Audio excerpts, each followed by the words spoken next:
কোন জিনিসের ইলম আমাদের কাছে নাই।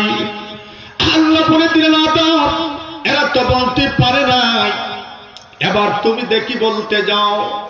আদম আলাইহিস সালাতু সালাম এক একটা করে প্রত্যেকটা জিনিসের নাম বলে দিলেন, তার কাজ বলে দিলেন, তার প্রভাব বলে দিলেন, তার দ্বারা কি কি হয় তা বলে দিলেন।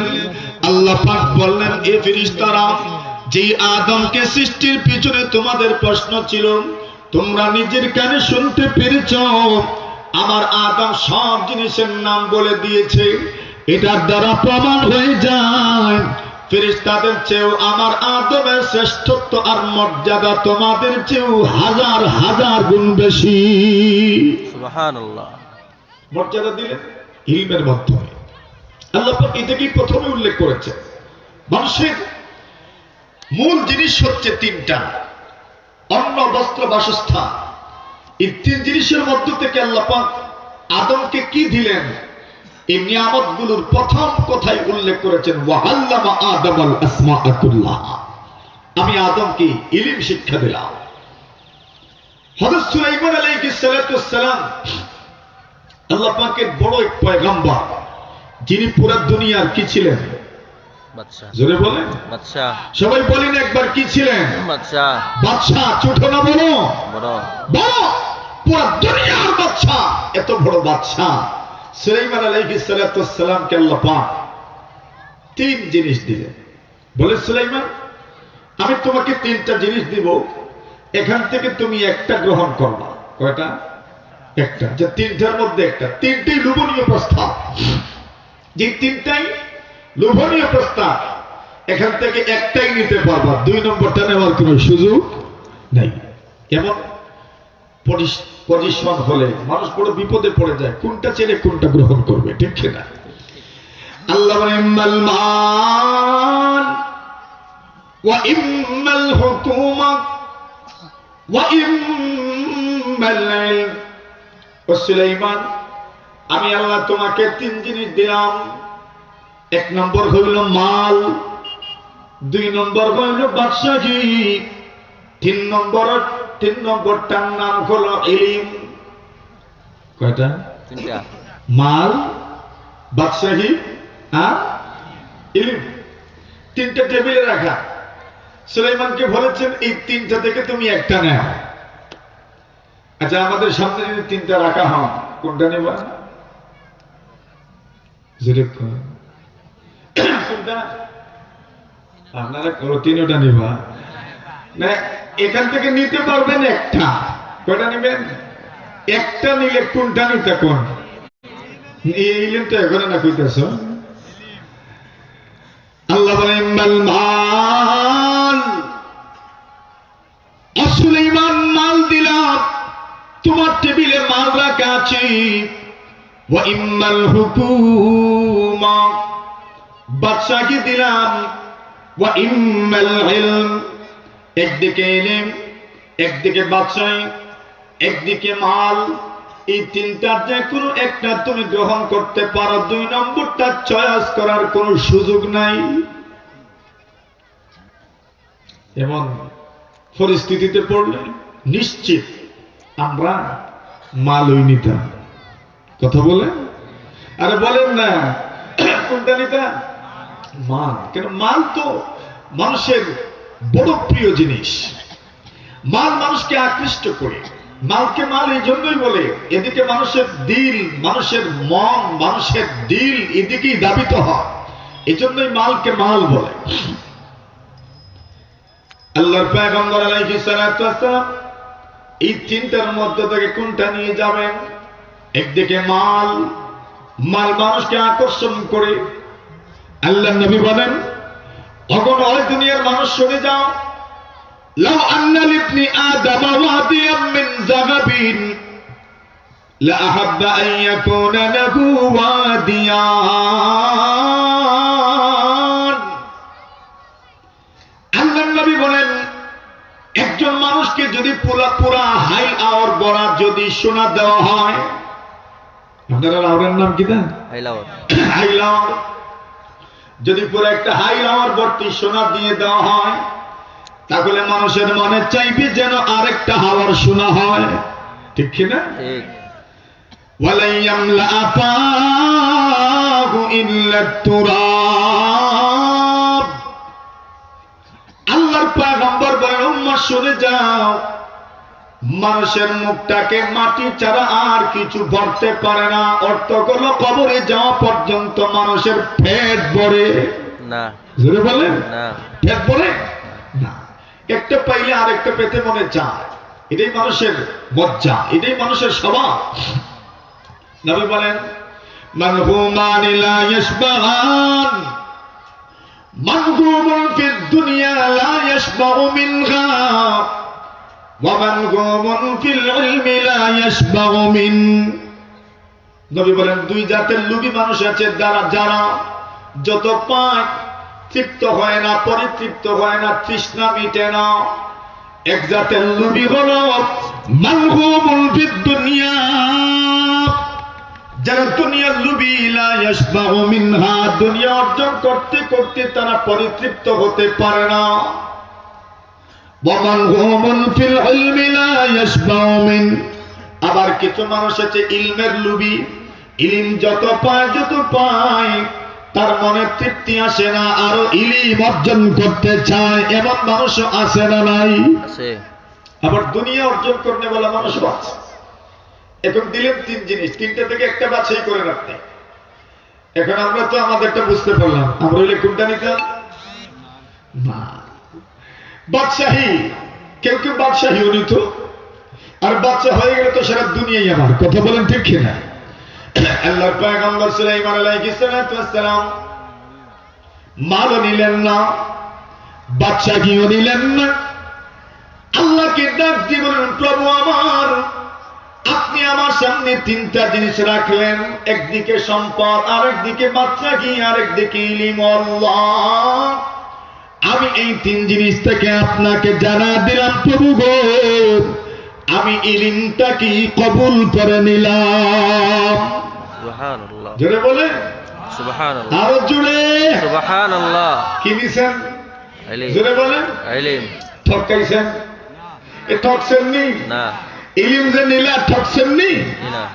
রদিনা কিসমাতাল জব্বার ফিনা, লানা ইলমুন ওয়ালিল জুহালি মালু, فإن المال يفنى عن قريب وإن العلم يبقى لا يزول। আলী ইবনে আবি তালিব বলেন, এই পৃথিবীর মানুষ শুনে যাও, আমাদের তৃপ্তি, আমাদের পরিতৃপ্তি, আমাদের তৃপ্তি তোমরা জানতে চাও, আমাদের মনের প্রশান্তি তোমরা জানতে চাও, আমাদের মনের প্রশান্তি কোথায় জানুনি? রদিনা কিসমাতুল জব্বার ফিনা, আমাদের আল্লাহ আমাদেরকে যা দিয়েছেন সন্তুষ্ট হয়ে গেলাম। কেন? আল্লাহ আমাদেরকে ইলম দিয়েছেন, আর আমাদের দুশমনদেরকে আল্লাহ সম্পদ দিয়েছেন। এই দুনিয়া বলা সরে যাও, ফাইন্নাল ইলমা ফাইন্নাল মালা ইয়াফনা আন কারীবিন, এই দুনিয়াতে মানুষ সম্পদের অধিকারী হয়, সম্পদ একদিন থাকে আরেকদিন থাকে না। সকালবেলার ধনী লোকটা সন্ধ্যাবেলা কি হয়? জোরে বলেন, ফকির হইয়া যায়।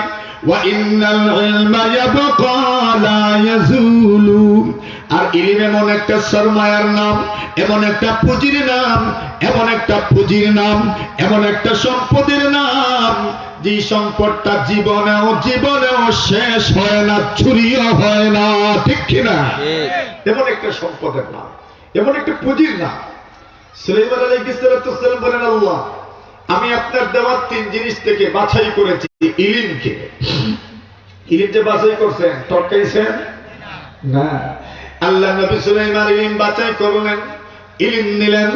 আল্লাহ বলেন, সুলাইমান, তুমি ইলম কবুল করেছো, এই জন্য আমি আল্লাহ রাব্বুল আলামিন তোমাকে মালও দিলাম, তোমাকে আমি আল্লাহ পুরা দুনিয়ার বাদশাহীটাও দান করলাম। সুবহানাল্লাহ।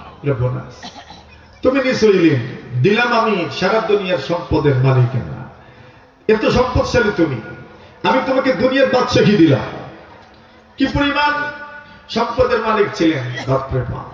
একদিন তো আল্লাহকে প্রস্তাবই দিয়ে ফেলছেন, আল্লাহ পুরো দুনিয়ার মখলুকের মেহমানদারি করাইতাম চান। সুবহানাল্লাহ। আসলে বলে পুরো দুনিয়ার মখলুকের মেহমানদারি করাইতে চান, পুরো দুনিয়ার মখলুকের। আল্লাহ বলেন পারবা না। সুলাইমান বলেন পারবো, আল্লাহ দেন না অনুমতি। আল্লাহ পাক শেষে দিলেন অনুমতি, এক ওয়াক্তের মেহমানদারি। কয়েকদিন এক ওয়াক্তে। সুলাইমান আলাইহিস সালাতু ওয়াস সালাম পুরো দুনিয়া থেকে খানা খোরাক জমা করলেন, ফ্রিজিং আছে। ওয়ালি সুলাইমান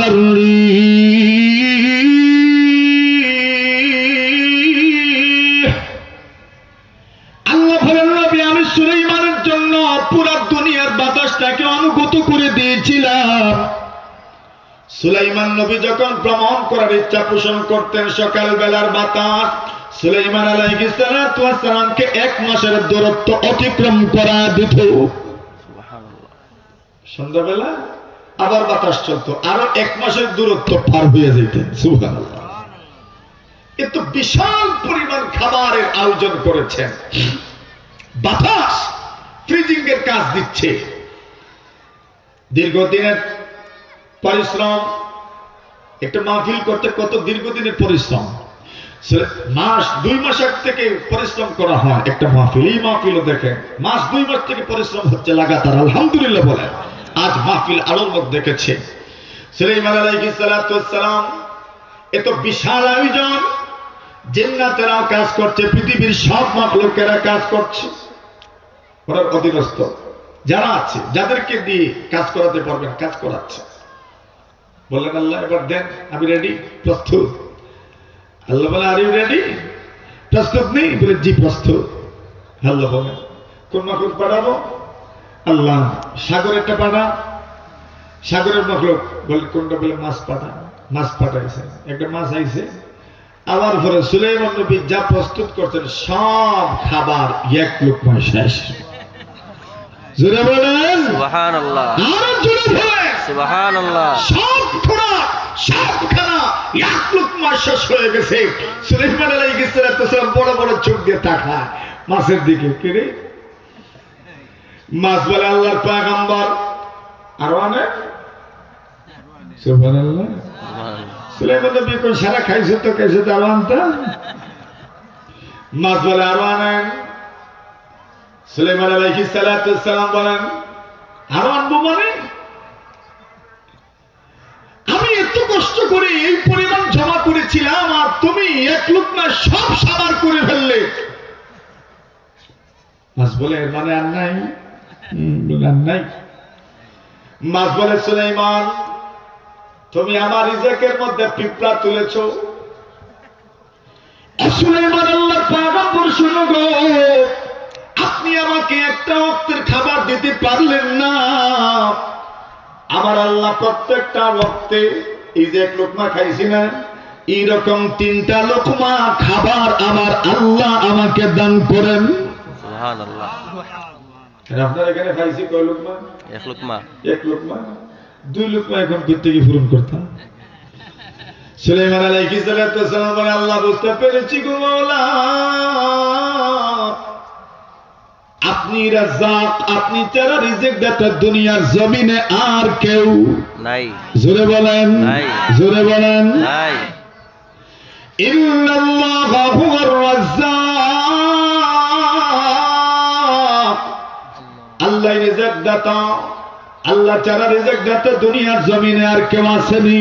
নাই। জোরে বলেন নাই। ওয়া মা মিন দাব্বাতিন ফিল আরদ ইল্লা আলাল্লাহি রিজকুহা ওয়া ইয়ালামু মুস্তাকাররাহা ওয়া মুস্তাওদাহা কুল্লুন ফি কিতাবিম মুবিন।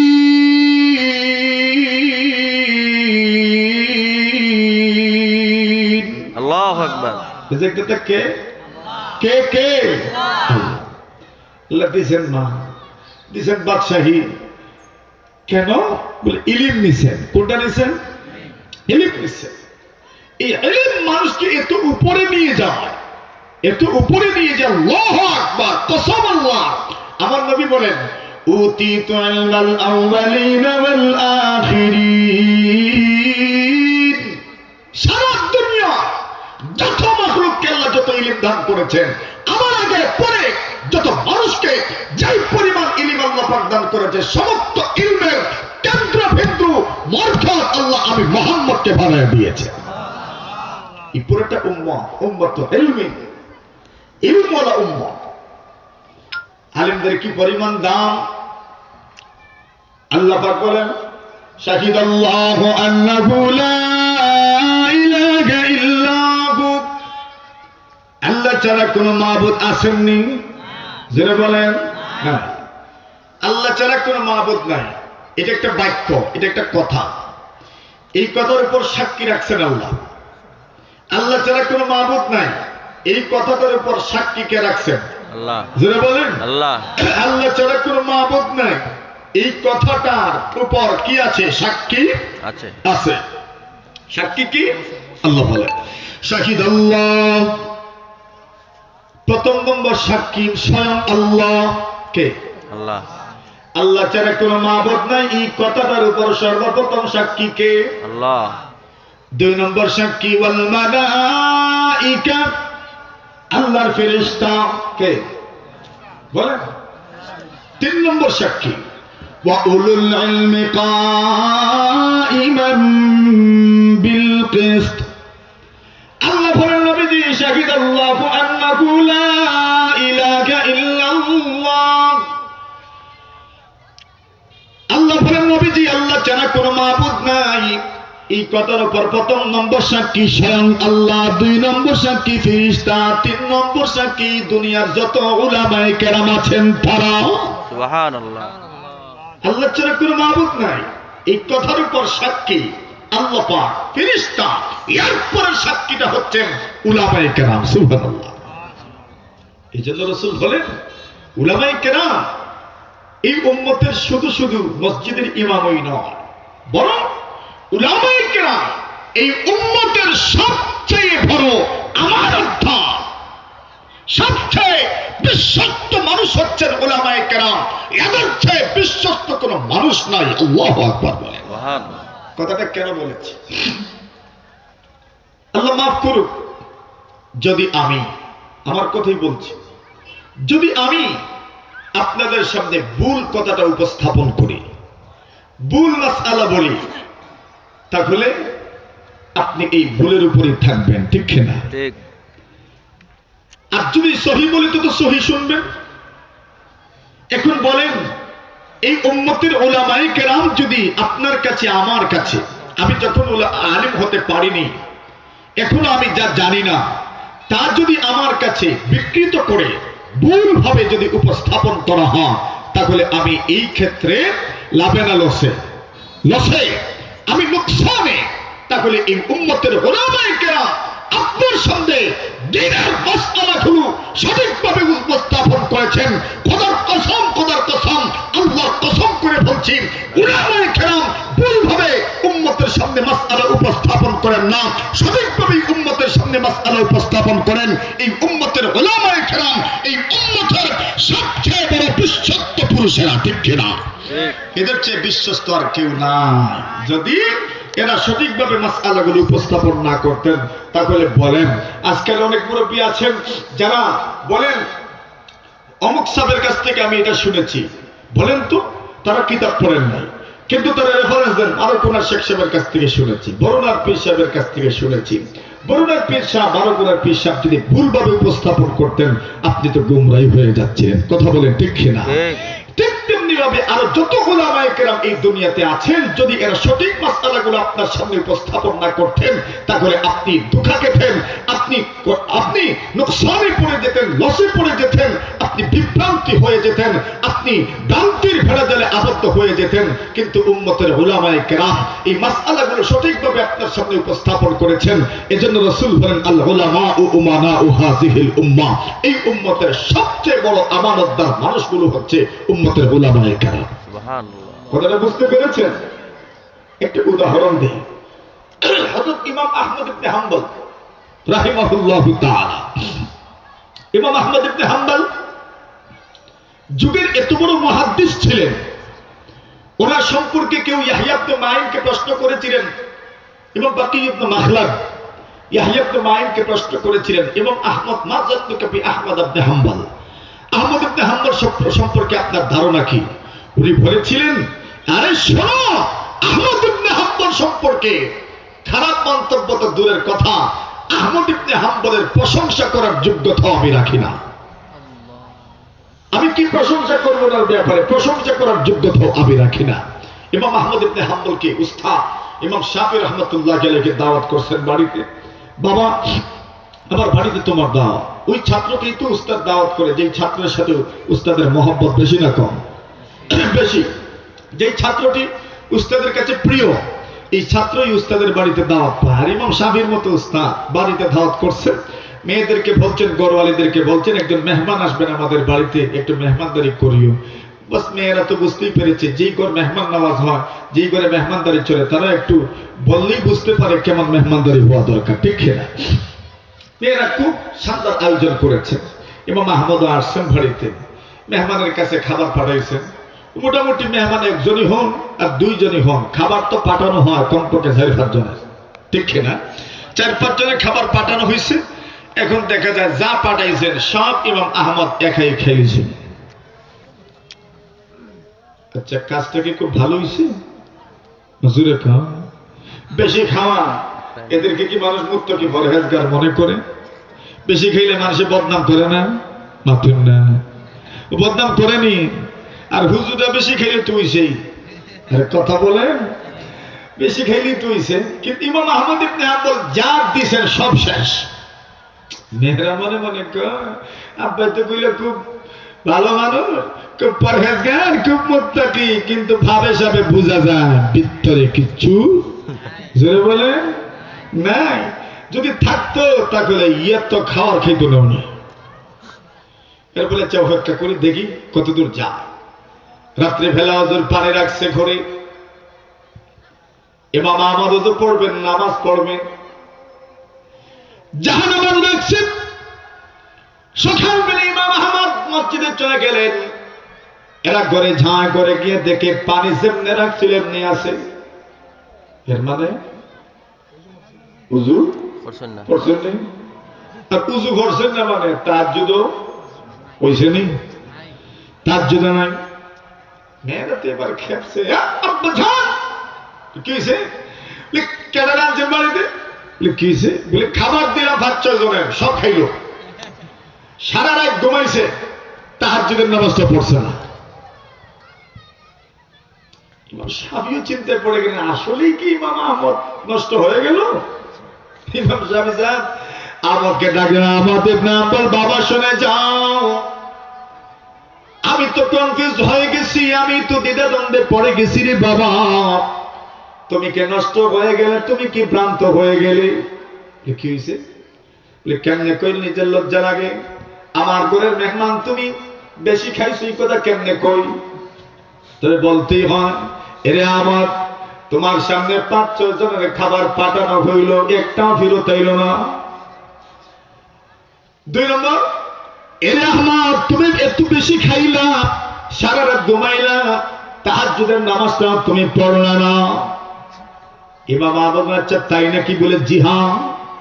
ইমাম আহমদ আল্লাহর বলে, গো শোনো শোনো,